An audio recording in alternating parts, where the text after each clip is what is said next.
আসসালামু আলাইকুম। আশা করি সকলেই ভালো আছেন। তো আজকের ভিডিওতে আমরা দেখাবো যে বুড়ো বাংলাদেশের যে নিয়োগ বিজ্ঞপ্তিটা প্রকাশ করা হয়েছে, এইটা সম্পর্কে এখান থেকে আপনারা কিভাবে আবেদন করবেন।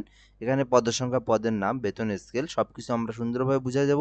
তো কারা আবেদন করতে পারবেন, কারা আবেদন করতে পারবেন না, সবকিছু এই ভিডিওর মধ্যেই থাকছে। তো অবশ্যই ফুল ভিডিওটা দেখবেন এবং শেষে হচ্ছে কিভাবে আপনি আবেদন করবেন, একদম প্রফেশনাল ভাবে কিভাবে আপনি আবেদনটা করবেন, আমরা এই বিষয়টা সম্পর্কে একদম A to Z আলোচনা করব।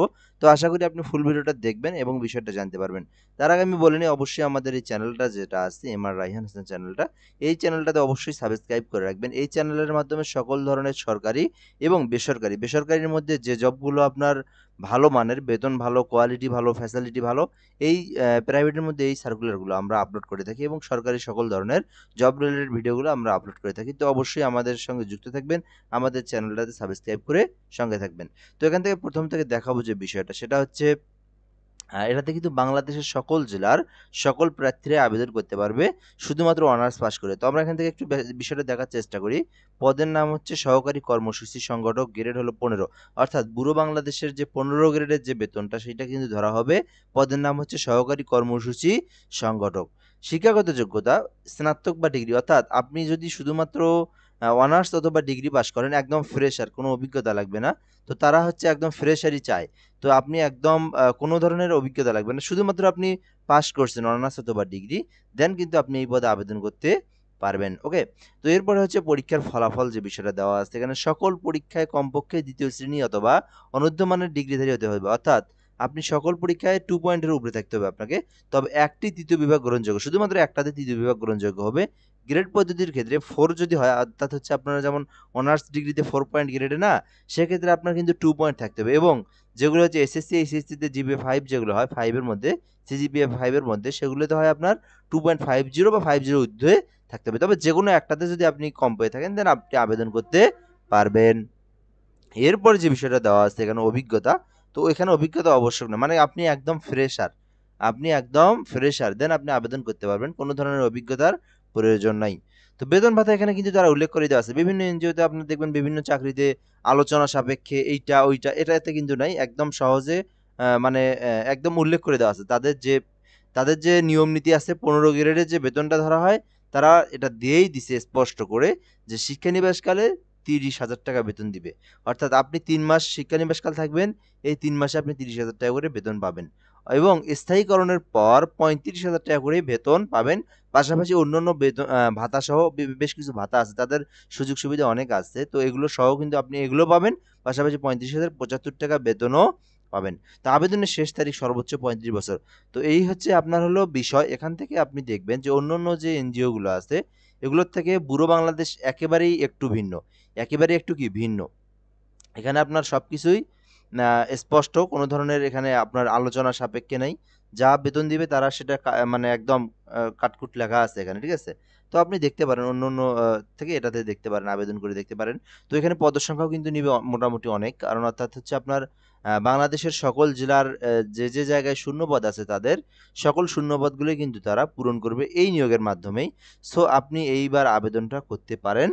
তো এই হলো বিষয়। তো যারা হচ্ছে ফ্রেশার আছেন, যারা হচ্ছে অনার্স ডিগ্রি করছেন, দেন আপনি কিন্তু এটাতে আবেদন করতে পারেন। এটাতে কিন্তু স্থায়ীকরণও করে দেয় তারা। এই যে স্থায়ীকরণ, ৩ মাস পরে আপনি স্থায়ীকরণ হয়ে যাবেন এখানে। তো আবেদনের শর্তাবলী যে দেওয়া আছে, বাংলাদেশের সকল জেলার প্রার্থীগণ আবেদন করতে পারবেন। যে বিষয়টা আমি আগেই বলে দিয়েছি।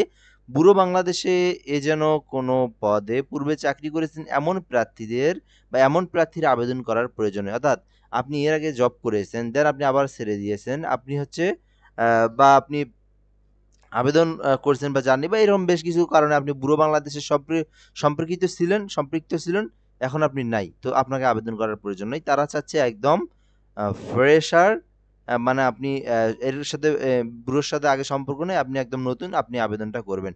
তো এগুলো আমরা পরে বলি, তার আগে আমি দেখে দেব যে আপনারা কিভাবে আবেদনটা করতে পারেন। সো এই বিষয়টা অনেকেই সার্কুলারটা দেখছেন কিন্তু আবেদনের প্রসেসটা নিয়ে অনেকেই কনফিউশনের মধ্যে আছেন। তো আজকে আমরা আবেদনের প্রসেসটা দেখাবো। দেখেন এই আবেদনগুলো যতটা আপনার প্রফেশনাল মানের হবে, আপনার অ্যাকাউন্টটা আপনার যত ভালো হবে, যত সুন্দরভাবে সাজাতে পারবেন, দেন আপনার গ্রহণযোগ্যতাটা ততই বাড়বে। কারণ তারা হচ্ছে কিন্তু আবেদনটা আপনার অ্যাকাউন্ট দেখেই নিবে, তারা আপনার সিভিটা দেখেই নিবে, ঠিক আছে? সো এই জন্য আপনি আমাদের থেকে আবেদন করে নিতে চাইলে আবেদনটা করে নিতে পারেন 01775830312, 01775830312 এই নাম্বারে শুধুমাত্র আপনি হোয়াটসঅ্যাপে SMS দিবেন। এই নাম্বারটা একটা পাবলিক নাম্বার। এই নাম্বার আমরা বেশ কিছু সকল ধরনের আবেদন করে থাকি। তো নাম্বারটাতে ফোন আসে, পাশাপাশি বেশ কিছু প্রতিষ্ঠানে এই নাম্বারটা দেওয়া আছে।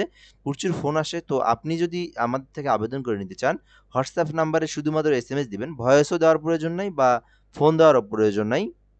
শুধুমাত্র আপনি হোয়াটসঅ্যাপে SMS দিবেন যে ব্যুরো বাংলাদেশের আবেদন করতে চাই। সো এরপরে আমরা আপনাদের সঙ্গে যোগাযোগ করে তথ্যগুলো নেব। দেন আপনার educational qualification SSC, HSC, honours, masters যে পর্যন্ত আছে আপনার, আপনি সুন্দর করে ইনস্টিটিউট নাম, তারপরে হচ্ছে বোর্ড রেজাল্ট, দেন পাসিং ইয়ার, এই কয়টা দিবেন। তারপরে এখান থেকে আপনার পার্সোনাল যে তথ্য, নিজের নাম, পিতার নাম, মাতার নাম, বাংলাদেশি, ব্লাড গ্রুপ, ধর্ম, রিলিজিয়ন, এই বিষয়গুলো আপনি দিয়ে দিবেন এখান থেকে। এনআইডি কার্ডের সংখ্যা, এগুলো আপনি দিয়ে সুন্দর করে আপনার সিভিটা যদি থাকে দেন দিলেন, না থাকলে আমরা ক্রিয়েট করে সুন্দর করে আপনার অ্যাকাউন্টটা সাজিয়ে কিন্তু আমরা আপনাদেরকে আবেদনটা করে দেবো 01775830312। চাইলে এই নাম্বার আপনি হোয়াটসঅ্যাপ যোগাযোগ করে নিতে পারেন এবং নিজেরাও করতে পারেন, সে বিষয়টা আমরা এখানে আপনাদেরকে দেখে দেওয়ার চেষ্টা করব। তো এখানে পুরো বাংলাদেশের যে কোনো পদে পূর্বে চাকরি করেছেন এমন প্রার্থীর আবেদন করার প্রয়োজন নেই। যোগাযোগের জন্য জীবন বৃত্তান্তে অবশ্যই সচল মোবাইল নাম্বার থাকতে হবে, যে বিষয়টা আমি বললাম। তো এখানে আপনার সিভি যেটা আছে, সো সিভিতে কিন্তু আপনার মোবাইল নাম্বারটা কিন্তু তারা দেখবে, সেই মোবাইল নাম্বারে কিন্তু তারা SMS দিবে। তো অবশ্যই ওই জায়গায় আপনারা একটা সচল নাম্বার দিবেন। আপনি নিজে করেন বা আমাদেরকে দেন, আপনি সবসময় আপনার মোবাইলের যে সচল মোবাইল নাম্বার এবং ইমেইল, এই বিষয়গুলো দেওয়ার চেষ্টা করবেন। তো এবং পাশাপাশি দেখবেন যারা হচ্ছে নিজেরাই আপনারা আবেদন করছেন বা আবেদন করার চেষ্টা করছেন, একটা নাম্বার দিয়ে কিন্তু একাধিক অ্যাকাউন্ট ক্রিয়েট করা পসিবল না। তো পরে আবার আপনার ওটা ফরগেট করতে হয়। তো আপনারা নিজেরা করলে নিজেরাও করতে পারেন। তো এখানে লিখিত ও মৌখিক পরীক্ষার তারিখ, স্থান, সময়, মোবাইলের SMS ব্যুরো এই নাম্বার থেকে অথবা ব্যুরো বিডি অথবা এই নাম্বার থেকে তারা জানিয়ে দিবে। অর্থাৎ আপনি আবেদন করার পর তারা হচ্ছে আপনাকে SMS এর মাধ্যমে আপনাকে জানাবে, ঠিক আছে? তো পরীক্ষায় অংশগ্রহণের জন্য পরীক্ষার্থীদের কোনো প্রকার টিএডিএ প্রদান করা হবে না। শুধুমাত্র বাছাইকৃত প্রার্থীদের সাথে যোগাযোগ করা হবে, হ্যাঁ? কোনো প্রকার টিএডিএ দেওয়া হবে না। আপনি পরীক্ষা দিতে যাবেন, যারা হচ্ছে উত্তীর্ণ হবে তাদেরকেই তারা ডাকবে বা তাদেরকেই হচ্ছে আপনার প্রশিক্ষণের জন্য ডাকবে। তো লিখিত ও মৌখিক পরীক্ষায় প্রাথমিকভাবে নির্বাচিত প্রার্থীদের সংস্থার নিয়ম অনুযায়ী ফাউন্ডেশন ট্রেনিং এর আংশিক প্রশিক্ষণ খরচ অফরোজযোগ্য প্রদান করে ট্রেনিং সফল করতে হবে। সফলভাবে ট্রেনিং সমাপ্তির পর সংস্থার নিয়ম অনুযায়ী নির্ধারিত অঙ্কের জামানত অফরোজযোগ্য ফেরতযোগ্য প্রদান করতে হবে এবং সংস্থার নিয়ম অনুযায়ী একজন পারিবারিক গ্রহণযোগ্য ব্যক্তির জমিনদার হিসেবে সংস্থার সাথে চুক্তিবদ্ধ হতে হবে। অর্থাৎ আপনি যদি এই জবটা করতে চান বা আপনি এটার সঙ্গে যদি চুক্তিবদ্ধ হয়ে যান, সো অবশ্যই আপনাকে যে বিষয়টা থাকতে হবে সেটা আপনার কি, একজন হচ্ছে আপনার নিজের পরিবারের তাদের হচ্ছে ব্যুরো বাংলাদেশের একজন অ্যাকাউন্ট করে, আপনার একজন যাদের নামে জমি আছে তাদের হচ্ছে অ্যাকাউন্ট করে তাদের হচ্ছে সদস্য আর আওতাভুক্ত হতে হবে। তো বেসিক্যালি এটা একদম সহজ বিষয়। আপনার যদি হয়ে যায় তাহলে এটা তো এটা আপনারা করতে পারেন। তো লিখিত ও মৌখিক পরীক্ষায় উত্তীর্ণ প্রার্থীদের জীবন বৃত্তান্তে উল্লেখিত তথ্যাবলী, শিক্ষাগত যোগ্যতা, সনদসহ অন্যান্য সকল বিষয়াদি সংস্থার নিজস্ব প্রক্রিয়ায় যাচাই করা হবে। বিরোধী তথ্য গরমিল পরিলক্ষিত হলে নিয়োগ বাতিল হবে। অর্থাৎ লিখিত ও মৌখিক পরীক্ষায় উত্তীর্ণ প্রার্থীদের জীবন বৃত্তান্তে উল্লেখিত তথ্যাবলী, অর্থাৎ আপনি যদি আপনি যে রেজাল্ট পেয়েছেন, আপনাকে আপনি যে তথ্য দিয়েছেন সিভির মধ্যে, আপনি সবকিছু যে সঠিক তথ্য দিবেন, সেই সঠিক তথ্যটা কিন্তু পরবর্তী আপনার যে কাগজপত্রের সঙ্গে তারা কিন্তু মিলায় দেখবে। দেন সবকিছু ঠিক হলে কিন্তু আপনাকে সিলেকশন করা হবে। স্থায়ীকরণ পরীক্ষায় উত্তীর্ণদের চাকরিতে স্থায়ীকরণ করা হবে। স্থায়ীকরণ পরীক্ষায় উত্তীর্ণদের চাকরিতে যেটা আমি বললাম যে প্রশিক্ষণের পরে স্থায়ী করা হবে। স্থায়ীকরণ পরীক্ষায় অকৃতকার্যদের চাকরির অবসান হবে। তো এরপর আমরা দেখব স্থায়ীকরণের পর সংস্থার নিয়ম অনুযায়ী উৎসব ভাতা, বৈশ্বিক ভাতা, মোবাইল ভাতা, পাহাড়ি ভাতা, দ্বীপ ভাতা, প্রভিডেন্ট ফান্ড, গ্র্যাচুইটি, স্বাস্থ্য তহবিল এবং লাঞ্চ ভাতা সহ সংস্থার চাকরিবিধি অনুযায়ী অন্যান্য সুবিধা পাবেন। অর্থাৎ আপনার বেতন ছাড়াও বেশ কিছু সুযোগ সুবিধা পাবেন। এখানে আমরা যদি একটু বড় করে আপনাদেরকে দেখানোর চেষ্টা করি, তাহলে উৎসব ভাতা, বৈশ্বিক ভাতা, যত ধরনের আপনার দিবসগুলো থাকে বিভিন্ন উৎসবের, সেগুলো আপনি পাবেন। মোবাইলের জন্য মোবাইল ভাতা যেগুলো আছে, কথা বলার জন্য ইন্টারনেট সেবামূলক, এগুলো এগুলো আপনি বিল পাবেন। পাহাড়ি ভাতা, আপনি যে পাহাড়ে থাকেন সেক্ষেত্রে আপনার যে কস্টগুলো আছে সেগুলো আপনাকে দিবে। দ্বীপে যদি থাকেন সেক্ষেত্রে আপনার যে পানি বিল, বিভিন্ন বিল থাকে সেগুলো দিয়ে দিবে। প্রভিডেন্ট ফান্ড থাকবে, আপনার গ্র্যাচুইটি, স্বাস্থ্য তহবিল, আপনার স্বাস্থ্যেরও কিন্তু একটা তারা দেখভাল করবে বা আপনার এজন্য তারা কিন্তু বিল পরিশোধ করবে। তো লাঞ্চ ভাতা সহ অর্থাৎ দুপুরবেলা যে আপনি মাঠে থাকবেন সেক্ষেত্রে কিন্তু তারা একটা পেমেন্ট দিবে। এই বিষয়গুলো তারা দেওয়া আছে এখানে। শাখাসমূহে পুরুষ মহিলাদের জন্য পৃথক আবাসিক ব্যবস্থাও আছে। অর্থাৎ আপনি যদি আপনি যদি এক জায়গা থেকে আপনাকে আরেক জায়গায় যখন দিবে, তো আপনি যদি চাকরি করে দেন সেক্ষেত্রে আপনার থাকার জন্য আবাসিক ব্যবস্থা আছে, মহিলাদের জন্য আলাদা, পুরুষদের জন্য আলাদা। তো তাদেরই কিন্তু ব্যবস্থা আছে। সেই হিসাবে কিন্তু দেখবেন মোটামুটি অনেক, মোটামুটি না, আ অন্যান্য যে আছে সে এনজিও গুলো আছে সেগুলোর থেকে সব দিক দিয়ে এটা একটা একটু ভিন্ন, ঠিক আছে? যেমন থাকার জায়গা, ভাতাগুলো সব সব ধরনের ভাতা দিচ্ছে, স্থায়ীকরণ করতেছে। আবার আপনার হচ্ছে প্রশিক্ষণকালীনই বেতন তারা দিচ্ছে বা প্রশিক্ষণ শিক্ষানিবাসকালে ৩০,০০০ দিচ্ছে। যেটা অন্যান্য এনজিওর ক্ষেত্রে আপনার স্থায়ীকরণের পরেও কিন্তু সর্বোচ্চ আপনার ২২-২৫ এর মধ্যে কিন্তু তারা কিন্তু ৩ মাস পরই ৩৫,০০০ করে দিচ্ছে। এই হলো বিষয়। এখন আপনি কি করবেন? কিভাবে কি করবেন? সো আপনি যদি নিজে করতে চান, সেক্ষেত্রে আপনি যদি নিজে আবেদনটা করতে চান, আমি যেভাবে বলে দেব সেইভাবে আপনি যদি করতে পারেন, দেন করতে পারেন, দেন না হলে আপনি আমাদের সঙ্গে যোগাযোগ করতে পারেন। তো ফার্স্ট যে কাজটা করতে হবে আপনাকে, আপনার একটা সিভি সুন্দর করে তৈরি করতে হবে একটা কম্পিউটার দোকান থেকে। যদি আপনার করা থাকে, সো সিভিটা যদি করা থাকে তাহলে আপনার ভালো। সিভিটা আপনি সুন্দর করে করবেন। সকল তথ্যগুলো দিবেন। এই হলো বিষয় ১। দ্বিতীয় হচ্ছে আপনার সিভিটা করার পরে সিভিটা আপনি পিডিএফ করবেন। দেন আপনি হচ্ছে আপনার হচ্ছে মোবাইল নাম্বার, ইমেইল এবং নাম দিয়ে একটা অ্যাকাউন্ট ক্রিয়েট করবেন। এই হলো বিষয়। একটা অ্যাকাউন্ট আপনি সুন্দরভাবে ক্রিয়েট করবেন। ঠিক আছে? অ্যাকাউন্টটা ক্রিয়েট করার পর অ্যাকাউন্টের মধ্যে সকল পার্সোনাল তথ্যগুলো দিবেন। এডুকেশনাল কোয়ালিফিকেশন দিবেন। কোনো এক্সপেরিয়েন্স থাকলে সেগুলো দিবেন। দেওয়ার পর সর্বশেষ সিভিটা আপলোড করে দিবেন। এই সিভিটা এখানে বিডি জবসে আপলোড করে দিবেন। ৩ নাম্বারে আপনার যে bureau Bangladesh, bureau Bangladesh career বা অর্গা যেটা আছে, মানে আবেদনের যে লিঙ্ক যেটা আছে, সেটাতে আপনি প্রবেশ করলে দেখবেন অটোমেটিক্যালি আপনার ওই যে একই, যখন আপনি ব্রাউজারে লগইন থাকবে, অটোমেটিক্যালি আপনার কিন্তু আবেদনের আপনার তথ্যগুলো এই যে আপনার যে বিডি জবসের যে অ্যাকাউন্টটা, এই তথ্যগুলো সব ব্যুরোর এখান থেকে এপ্লাই নাও অপশন আসবে। এখান থেকে আপনি এপ্লাই নাও করবেন। মান্থলি আপনি পেমেন্ট দিবেন। ওখান থেকে কত টাকা আপনি মাসিক বেতনের চাহিদা সেটা আপনি উল্লেখ করা থাকে।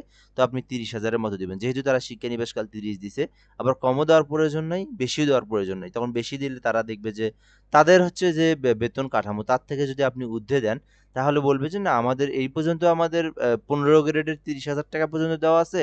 আপনি দিয়ে রাখলেন ৪০,০০০।" সেক্ষেত্রে কিন্তু তারা ভাববে যে না, যে ৪০,০০০ দিয়েছে, আমরা তাকে না, তার হচ্ছে বাজেট বেশি বা তার আগ্রহটা বেশি। আমরা তাকে সিলেক্টেড না করি। কারণ সে অন্য কোথাও দেখুক। তো আপনি এই আবেদন করতে চাইলে তাদের যে এখানে মান্থলি বেতন যে কাঠামো দেওয়া আছে, সেখানে আপনি ৩০ প্লাস দিবেন না। ৩০ প্লাস দিবেন না। আবার কমও দেওয়ার প্রয়োজন নাই। তারা যেহেতু ৩০ দিয়ে রাখছে, আপনি ৩০ই দিবেন। ঠিক আছে? স্থায়ীকরণের পর তো আপনি ৩৫ পাবেনই। তো এই হলো মূলত বিষয়। তারপরে এপ্লাই নাও তে ক্লিক করবেন। এখানে এপ্লাই নাও বাটন আছে। এপ্লাই নাও বাটনে ক্লিক করলে আপনার আবেদনটা সুন্দরভাবে হয়ে যাবে। এখানে কংগ্রাচুলেশন দেখাবে। এই হলো মূলত বিষয়। যারা আবেদন করবেন চাইলে কিন্তু আপনারা আবেদনটা নিজেও করতে পারেন, চাইলে আমাদের সঙ্গে করতে পারেন। এখান থেকে ব্যুরো আরগা বিডি ক্যারিয়ার লিখলে আপনি কিন্তু আ আবেদনের প্রসেসটা পেয়ে যাবেন। এই হলো মূলত বিষয়। যারা আবেদন করবে চাইলে আমাদের সঙ্গে যোগাযোগ করে, চাইলে আপনারা নিজেরা আবেদন করতে পারেন, চাইলে আমাদের সঙ্গেও যোগাযোগ করে আবেদনটা করে নিতে পারেন। 01775830312 শুধুমাত্র হোয়াটসঅ্যাপ নাম্বারে আপনি যোগাযোগ করতে পারেন। শুধুমাত্র হোয়াটসঅ্যাপে এসএমএস দিতে হবে। আশা করি সবাই বিষয়টা বুঝতে পেরেছেন। তো আশা করি আপনাকে ভিডিওটা ভালো লেগেছে। অবশ্যই চ্যানেলটাতে আমাদের সঙ্গে যুক্ত থাকার জন্য সাবস্ক্রাইব করে রাখবেন। পরবর্তীতে আপনি কিন্তু ভালো জব নিউজগুলো আপনি পেয়ে যাবেন ইনশাআল্লাহ। সো ভিডিও পর্যন্তই, ভালো থাকবেন। আসসালামু আলাইকুম।